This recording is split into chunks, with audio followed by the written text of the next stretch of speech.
अस्सलाम वालेकुम। गर्मी बहुत ज़्यादा है जिसकी वजह से एयर कूलर का इस्तेमाल आजकल काफ़ी हो रहा है और एयर कूलर चलाने की वजह से बिजली के बिल भी बहुत ज़्यादा आते हैं। लोग बिलों से भी बहुत ज़्यादा परेशान हैं। गर्मी में एयर कूलर चलाना भी पड़ते हैं। एयर कूलर की काफ़ी रेंज आती है वैसे।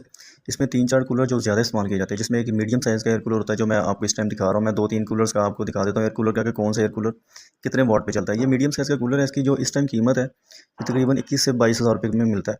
इसके मैं एम्पेयर आपको चेक करवा देता हूँ। 1.17 एम्पेयर पे चलता है, यानी कि 1.1617 के राउंड अबाउट। यानी कि इसको हम जब इसके वाट निकालेंगे तो ये तकरीबन 250 वाट बनती है, इसके 250 वाट। और जब इसे बंद करके दोबारा ऑन करते हैं तो इसका टार्क लोड भी आपको चेक करवा दिया 1.7, यानी कि 400 वाट के करीब इसका टार्क लोड होता है।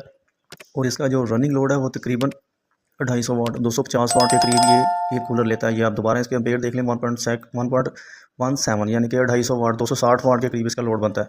और ये कूलर तकरीबन 3 घंटे में आपका 1 यूनिट इस्तेमाल कर लेता है।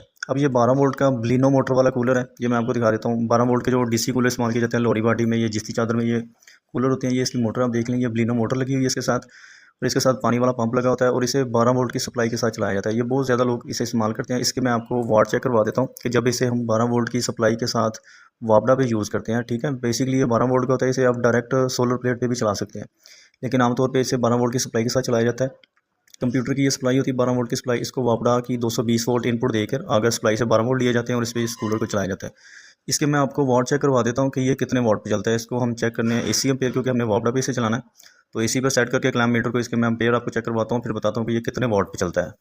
तो पहले वाला जो कूलर मैंने आपको बताया वो तकरीबन 250 वाट पे चलता है और वो तकरीबन 3 घंटे में आपका 1 यूनिट इस्तेमाल करेगा। ये इसका पानी वाला पंप भी चल गया और इसका फ़ैन भी चल गया। दोनों चीज़ें इसकी चल रही हैं। अब इसके एम्पेयर देख लेते हैं कि ये कितने एम्पेयर लेता है। तो इसके एम्पेयर आपको चेक करवा देता हूँ। तो ये तकरीबन 0.5 0.4 के राउंड अबाउट होता है तकरीबन। 0.4 जी 0.4 यानी कि 0.4 एम्पेयर लेता है ये एयर कूलर। और अगर हम इसके वाट निकालें तो ये इसके वाट तकरीबन 88 वाट बनते हैं। जब इसे वोल्टेज के साथ मल्टीप्लाई करेंगे तो ये तकरीबन 88 वाट या 90 वाट के करीब इसका लोड आता है। यानी कि उस कूलर की निस्बत इसका जो लोड है वो काफ़ी कम है, ठीक है। वो 250 वाट पे चल रहा था, ये सिर्फ 90 वाट पे चल रहा है। तो ये उसकी निस्बत बेहतर है जो 12 वोल्ट के डीसी कूलर है सप्लाई के साथ जो चलाए जाते हैं, ठीक है। ये मैं आपको दिखा रहा हूँ 0.4 एम्पेयर ले रहा है, यानी कि ये अगर 100 वाट का भी आप लगाएं तो ये 8 से 9 घंटे में आपका सिर्फ 1 यूनिट इस्तेमाल करेगा, क्योंकि ये सिर्फ 80 से 90 वाट पे चल रहा है इस टाइम। तो वो 250 वाट पे चल रहा था 260 वाट पे। तो वो 3-3.5 घंटे में 1 यूनिट इस्तेमाल करेगा। और ये 0.4 एम्पेयर ले रहा है, सिर्फ 0.04 एम्पेयर ले रहा है। तो ये तकरीबन 88 वाट या 90 वाट बनते हैं आपके। तो ये तकरीबन 8 से 9 घंटे में आपका 1 यूनिट इस्तेमाल करेगा। इसका टार्क लोड भी कोई इतना खास नहीं है। जैसे जब इसे हम बंद करके दोबारा ऑन करते हैं तो ये अगर 0.4 पे चल रहा है या 0.3 पे चल रहा है तो ये तकरीबन कुछ पॉइंट ही ऊपर जाता है। जैसे ये देखें 0.458 के करीब यानी कि जाता है। तो इसका टार्क लोड भी उस कूलर की निस्बत बहुत कम है। अब ये फिर रनिंग पे आ गया 0.4 पे आ जाता है। जब स्टार्टिंग लोड देखा आपने 0.45 यानी कि 45.045 एम्पेयर पे जाता है। तो ये एक और कूलर है बड़े साइज़ में, जो थोड़ा सा बड़े साइज़ में कूलर मिलता है। इसकी कीमत इस टाइम, ये सुपर एशिया का कूलर है। इसके मैं आपके एम्पेयर चेक करवा देता हूँ और वाट भी बता देता हूँ। लाहौर जो 12 वोल्ट का कूलर दिखाया मैंने आपको, उसके एम्पेयर आपने देख लिए। ये मैं लाइट ऑन करके इसके एम्पेयर आपको दिखाता हूँ कि ये कितने एम्पेयर पे चल रहा है इस टाइम।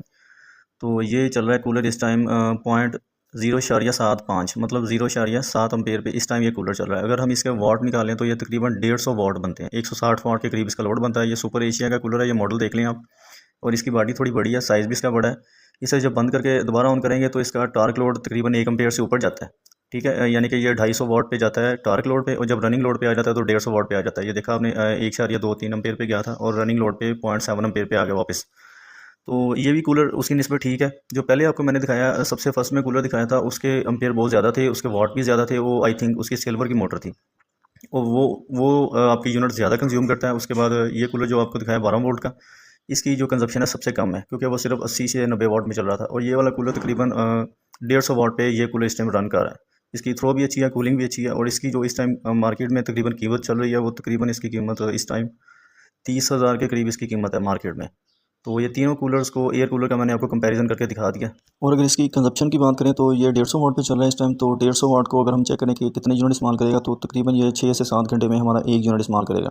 तो तीनों कूलर्स को, एयर कूलर का मैंने कंपैरिजन आपको करके दिखा दिया। इन तीनों में आपको पता चल गया कि कौन सा कूलर कितने वाट पे चलता है और कितने एम्पेयर लेता है और कितने यूनिट हमारे कंज्यूम करेगा। सबसे कम जो यूनिट कंजप्शन है वो 12 वोल्ट के डीसी कूलर की कंजप्शन सबसे कम है, क्योंकि वो सिर्फ 80 से 90 वाट पे चलता है, जो लोअर बॉडी में आते हैं ब्लिनो मोटर के साथ। उसके बाद इसकी भी कंजप्शन कम है। जो दूसरा कूलर दिखाया था उसकी मोटर सिल्वर में है, जो 21 से 22 हज़ार रुपये में मिलता है। उसके एम्पेयर ज़्यादा है, वो वाट भी ज़्यादा ले रहा है और आपका यूनिट भी ज़्यादा कंज्यूम करता है। उम्मीद करता हूँ वीडियो अच्छी लगी होगी। वीडियो अच्छी लगी हो तो लाइक ज़रूर कीजिएगा, चैनल को सब्सक्राइब कीजिएगा। वीडियो देखने का बहुत शुक्रिया। अल्लाह हाफिज़।